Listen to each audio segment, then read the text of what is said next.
गुजरात के वडोदरा में जेटको की ऑफिस के बाहर पिछले 2 दिनों से चल रहा आंदोलन 48 घंटे के लिए स्थगित किया गया है।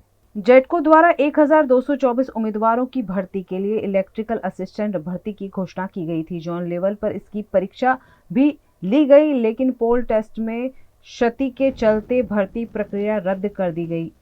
विभाग की गलती के भोग बने उम्मीदवार छात्र नेता युवराज सिंह की अगुवाई में वडोदरा में जेटको की ऑफिस के बाहर कल से प्रदर्शन कर रहे हैं।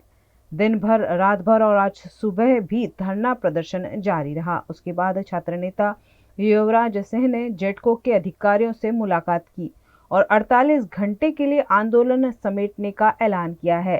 7 उम्मीदवारों का डेलीगेशन आज गुजरात के वडोदरा में मुख्यमंत्री को मिलकर मामले से अवगत कराएगा और कोई ठोस नतीजा नहीं निकलने पर आंदोलन को आगे बढ़ाया जाएगा।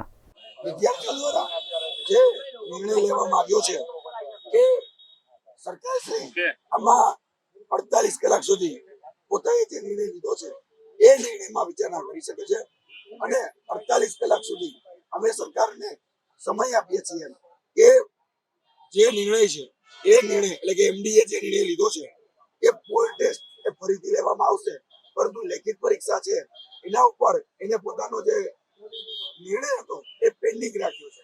પણ આ માધ્યમથી અમે એમડી ને મેસેજ આપીએ છીએ કે જે નિર્ણય એમડી એ પેન્ડિંગ રાખ્યો છે એને પોતાનો નિર્ણય 48 કલાકની અંદર આપી દેવો પડશે।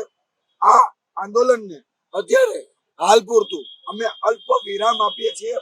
આ અલ્પ વિરામ એ 48 કલાક પૂરતું છે અને જો કોઈ પ્રકારનો નિર્ણય લેવામાં નહીં આવે, કારણ કે જે રીતે લેખિતમાં જે વિદ્યાર્થીઓના સજેશનો અમારી પાસે આવ્યા છે એમાં 80% એવા સજેશનો છે કે સરકાર જો સમય માંગતી હોય, એની જે લીગલ ટીમ, એની જે ટેકનિકલ ટીમને પૂછીને જે નિર્ણય લેવા માંગતી હોય તો ચોક્કસપણે આપણે પણ સહયોગ આપવો જોઈએ।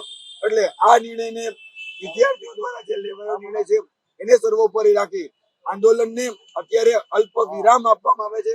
જરૂર પડી જો અમારા પક્ષમાં યોગ્ય નિર્ણય નહીં આવે અથવા તો 48 કલાક પછી પણ જો નિર્ણય સંભાળવામાં નહીં આવે તો આ આંદોલન ફરીથી આ જ જગ્યાએ અમારું ચાલુ કરવામાં આવશે।